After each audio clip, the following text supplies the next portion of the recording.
5 ans, donc j'ai 21 ans tout juste, et donc je fais du jiu-jitsu brésilien. Donc, on verra plus tard ce que c'est plus précisément. Donc moi c'est Adeline Couette, j'ai 25 ans et je fais du tir en fosse olympique, c'est une discipline de backtrap. Et moi je m'appelle Marion Perrault, j'ai 18 ans, je pratique le kickboxing depuis 5 ans maintenant. Donc, je vais commencer du coup. Alors déjà moi j'ai une question quand même pour vous faire participer quand même un peu. Est-ce que vous connaissez le jiu-jitsu brésilien? Vous avez déjà entendu parler ou pas? Non, jamais. Jiu-jitsu oui, mais jiu-jitsu Pas brésilien. Pour vous c'est quoi le jiu-jitsu brésilien? C'est un art martial. Ouais, c'est ça. Ça consistera en quoi, ton avis? Je sais pas, de la défense. Non. Ouais, c'est un espèce de système d'autodéfense, un peu ça. Vous avez aucune idée? Vraiment rien qui vous vient à l'esprit. Votre avis, c'est quelle tenue déjà? Kimono. Ouais, c'est un kimono, on se rapproche. Ça s'apparente un peu au judo dans l'approche. Enfin, dans l'équipement, on est avec un kimono de jiu-jitsu brésilien, c'est quasiment le même que celui du judo, c'est juste qu'il est un petit peu plus, on va dire, le tissu est un peu plus adapté à la pratique du jiu-jitsu brésilien. Mais en soi, c'est comme un kimono de judo. Il y en a qui pratiquent avec des kimonos de judo, c'est pas son problème. Donc on a des ceintures, on a un système de ranking, on va dire. Donc on part de la ceinture blanche, on a la ceinture bleue, violette, marron, noir. Alors il n'y en a pas beaucoup. C'est pour ça qu'en fait au jiu-jitsu brésilien c'est super dur de gravir les ceintures. C'est pas comme au judo où, par exemple au judo, conventionnellement on va faire une année, on va avoir une ceinture, tout le temps. Le jiu-jitsu brésilien, si on a de la chance, on a sa première ceinture. Moi je l'ai eu en 2 ans et j'étais le plus rapide de mon club. Sinon généralement il fallait à peu près 4 ans pour avoir sa première ceinture. Il faut savoir qu'on est dans une région où le jiu-jitsu brésilien c'est pas du tout développé en fait. C'est beaucoup sur Paris, en banlieue parisienne. Dans la région centre, il n'y a que ici et Orléans, il y a un club officiel. Et donc forcément, on va un peu moins vite qu'à Paris où ils ont beaucoup plus de créneaux, donc nous c'est encore plus difficile de rivaliser entre guillemets. Alors qu'est-ce que je pourrais vous dire? Donc, comme j'ai dit, ça s'apparente au judo, en fait c'est du combat au sol, concrètement. Ça commence comme au judo, on commence debout, mais en fait dès qu'il y a une amenée au sol, dès qu'un des adversaires se retrouve au sol, le combat va continuer. C'est pas comme au judo où on va se relever au bout de quelques secondes. En fait, le combat va continuer et le but c'est de soumettre son adversaire. Alors comment on soumet son adversaire à votre avis? Je sais pas, un peu comme une clé de bras. Voilà, c'est ça. On fait soit des clés de bras, soit des clés de jambes, soit des étranglements. Et le but en fait c'est de faire abandonner son adversaire sans le blesser, éventuellement. C'est le but ultime. En fait c'est d'essayer de... On va l'étrangler et avant que son adversaire perde connaissance, il va abandonner en tapant sur nous. En fait, on appelle ça un tap. Et on tape sur son adversaire pour dire qu'on abandonne. Que là c'est bon, il nous a eu quoi en gros. Et en fait c'est le but, c'est de vraiment parvenir à maîtriser quelqu'un sans forcément le blesser. Au pire, dans la rue, si par exemple quelqu'un qui vous agresse, vous allez pouvoir l'étrangler, il va perdre connaissance au bout d'un moment, forcément, parce que dans la rue, les gens ils ne savent pas ce que c'est le principe de taper, ils ne se rendent peut-être pas forcément compte, mais vous n'allez pas le blesser. Vous allez le lâcher, après il va se réveiller, mais bon, enfin voilà, vous l'aurez maîtrisé sans avoir à le blesser, forcément. C'est un peu le but. Le but du truc, c'est aussi de se défendre contre des adversaires qui vont être plus forts et plus grands que vous physiquement. Je veux dire que quelqu'un d'expérimenté, il ne va pas avoir de problème à se défendre, à battre quelqu'un qui fait 2 fois son poids qui est plus grand que lui. C'est comme le judo quoi. Voilà, c'est le même base que le judo. Pour la petite histoire, en gros, le jiu-jitsu c'est parti de... Alors je sais pas si tu connais un peu le judo. J'en ai fait un peu. Okay. Le fondateur du judo il s'appelait Jigoro Kano, c'est le grand maître, le premier, celui qui a inventé le judo. Et en fait, il avait des disciples, donc des élèves. Il avait une douzaine d'élèves à la base à qui il enseignait le judo et le jiu-jitsu que tu connais, donc que tu as parlé, c'est le jiu-jitsu traditionnel en fait.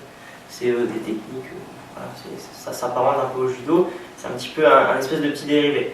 Donc tous ces élèves, ces 12 élèves, ils étaient en fait, ils allaient pratiquer le judo et le jiu-jitsu.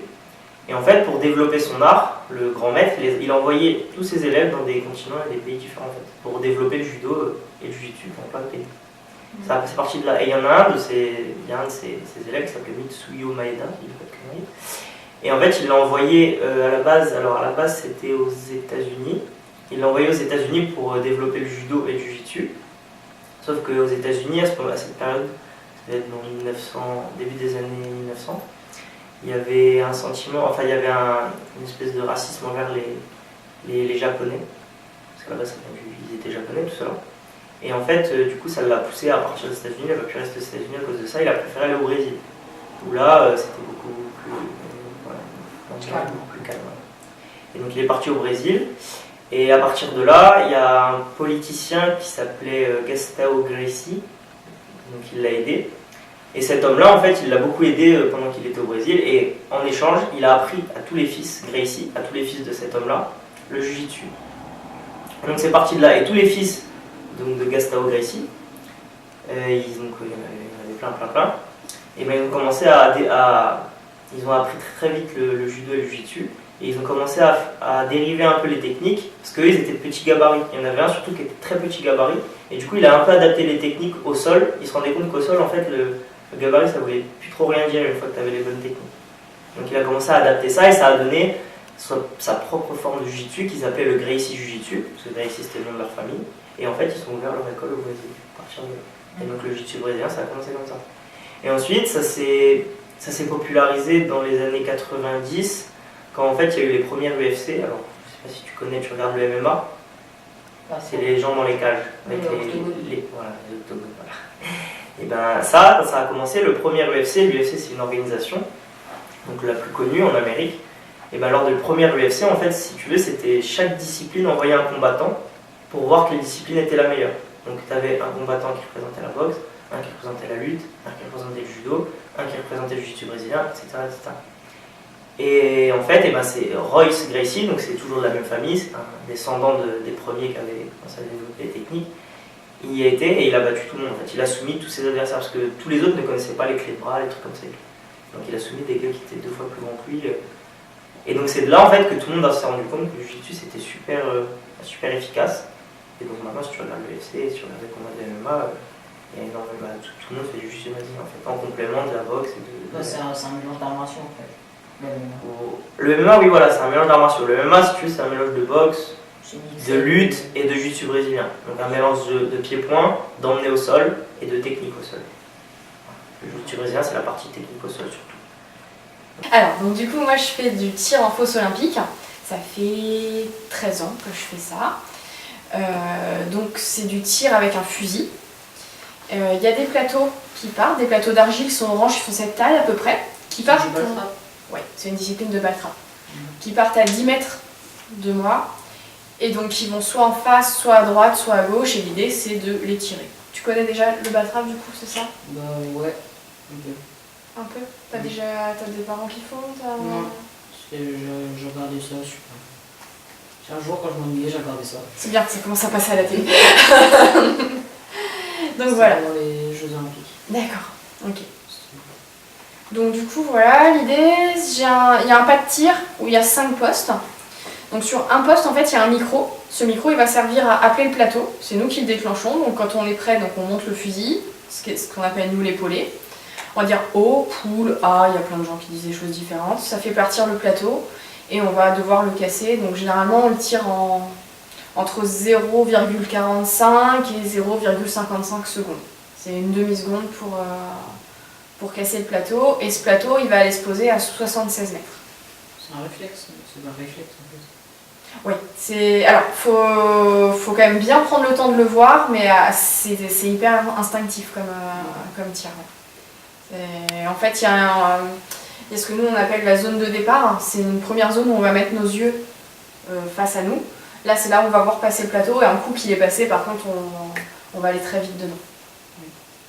Moi, je pratique le kickboxing depuis 5-6 ans maintenant.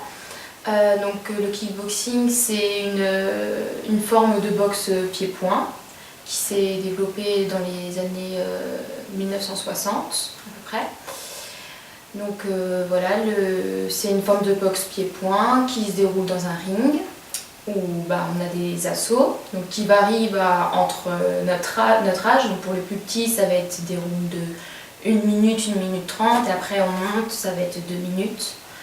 Donc moi par exemple je fais 3 fois 2 minutes avec des pauses de 1 minute entre chaque round, et puis voilà, c'est une forme de boxe où on va mettre Donc pour les coups de pied, ils vont aller du genou, du au-dessus du genou jusqu'à la tête. Donc par exemple, si on tape dans la cuisse, ça sera un kick. Si on tape dans le ventre, dans les abdos, ça sera un middle kick. Et si on tape à la tête, ça sera un high kick. Pour les coups de poing, donc on a le direct, le direct, voilà. Crochet, on a le crochet et on a les percutes. Et du coup, voilà pour les coups. On n'a pas le droit de mettre de coups de tête. Non, il y a des coups, interdits. Il y a des coups interdits, mais il y a aussi les retournés, les sautés qui sont autorisés. Mais par exemple, le coup de poing retourné, comme ça, on n'a pas le droit. Et voilà, il y a quelques coups qui sont interdits, les coups de genoux non plus. Ça appartient à un autre style de boxe. Et puis ben, voilà. On n'a pas le droit de balayer les deux. Si, mais le talon doit rester au sol. Si les arbitres qui remarquent que le genou il est levé ou que le pied il touche pas le sol, et ben c'est une faute, c'est une pénalité. Il faut que le pied soit vraiment à terre pour qu'il soit accepté, le balayement soit accepté.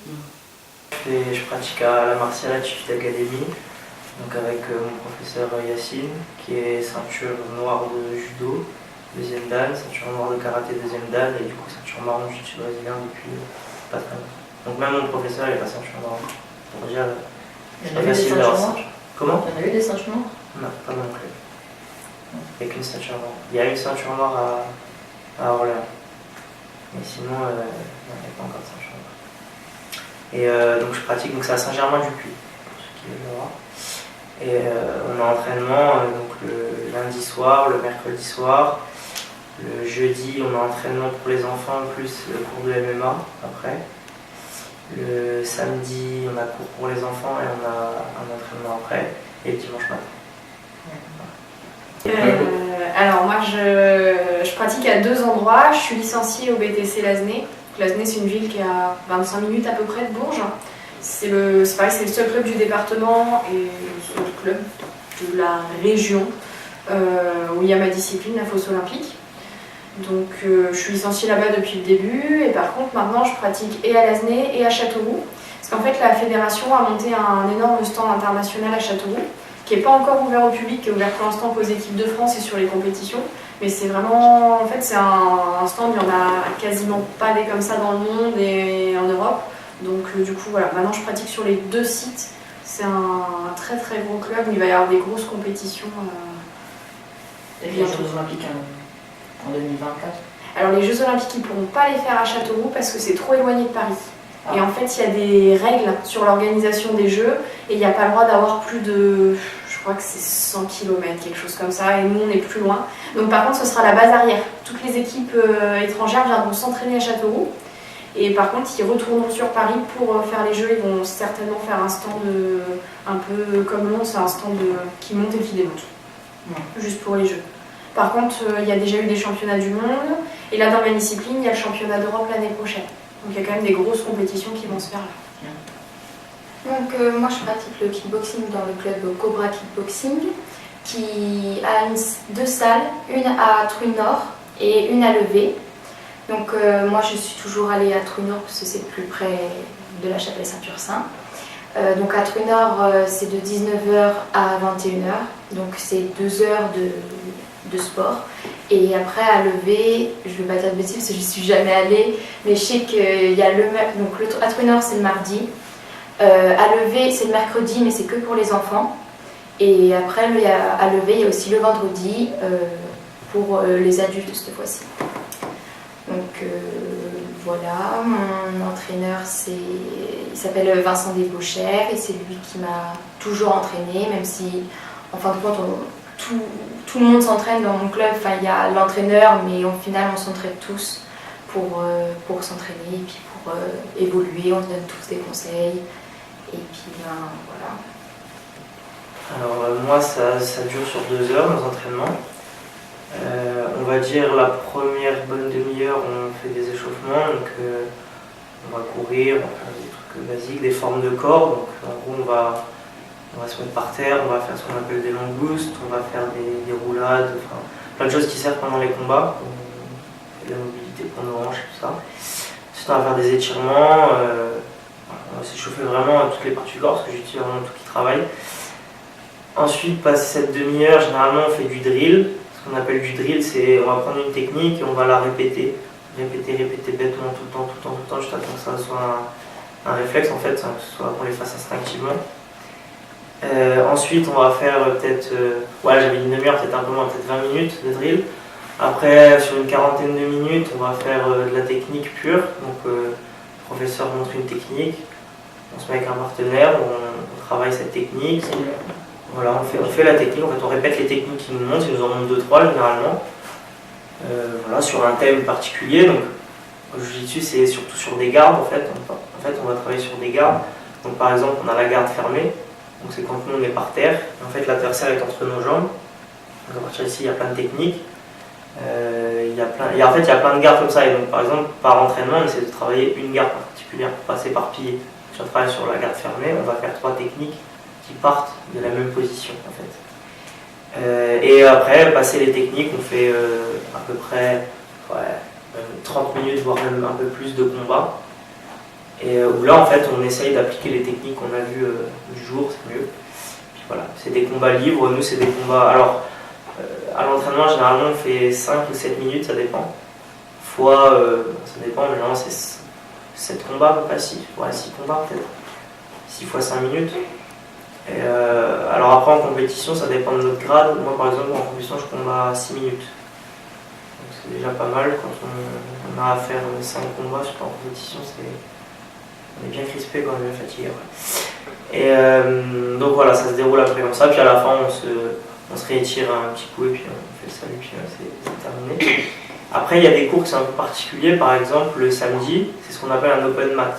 En gros on vient et on fait ce qu'on veut. On a 2 heures pour faire ce qu'on veut.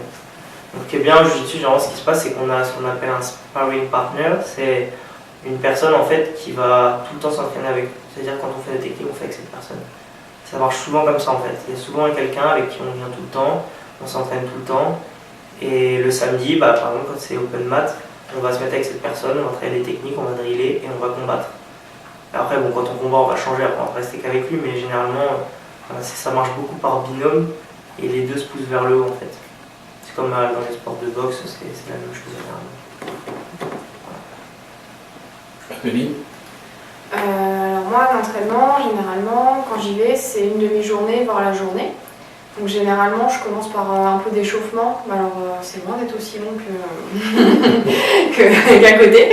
Moi, c'est plutôt, des échauffements classiques, ça va être aller courir quelques minutes, mais alors vraiment juste histoire de monter un petit peu le cardio.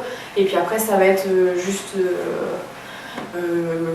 cheville, genoux et un peu plus les bras. C'est quand même les bras, les épaules, les cervicales qui prennent quand même les coups de fusil dans ma discipline. Donc du coup, on échauffe un peu plus ça. Et après, en fait, je vais faire des séries de 25 plateaux. Donc à chaque fois, on fait 5 fois le tour des pas de tir. Donc ça dure environ une demi-heure à chaque fois. Et donc on fait une série de 25 plateaux, une petite pause, de nouveau 25 plateaux. Et après, les durées d'entraînement, ça dépend. L'hiver, ça va être 4-5 séries de 25 plateaux. Et l'été, ça va être jusqu'à 10-12 séries de 25 plateaux. Donc là, généralement, on reste la journée. Et puis on fait une série, une petite pause, une série sur la journée. Voilà. Donc en gros, tu tires environ plus de 250 fois des fois. Ouais, je tire entre 100 et 250 plateaux par entraînement. C'est la balle réelle ou... Oui, c'est des cartouches. Des cartouches. Ouais, qui est 12. C'est ça. Donc moi, un entraînement typique, donc déjà ça dure 2 heures comme j'ai dit. Donc on commence par environ une demi-heure d'échauffement, donc qui peut vraiment varier. Le typique, je dirais que c'est donc on court pendant au moins une dizaine de minutes. Voilà, avec des bâches lacées, où on va au sol pour une ceinture de mes combats Là, ça monte là. la ceinture que j'ai eue à mes combats en plein, donc avec la force que j'ai gagnée. Donc ça, c'était ma première ceinture. qui a été gravé, qui a été offert par mon sponsor. Donc voilà, je vais passer. C'est lourd un peu. Ah, C'est- j'ai amené. Et là, je vous ai amené un plateau. Que vous vous rendiez compte sur quoi je tire. Donc en fait, c'est ça. Donc c'est de l'argile, c'est pas en orange sur le dessus, et c'est ça qui est lancé par une machine et sur lequel on va tirer.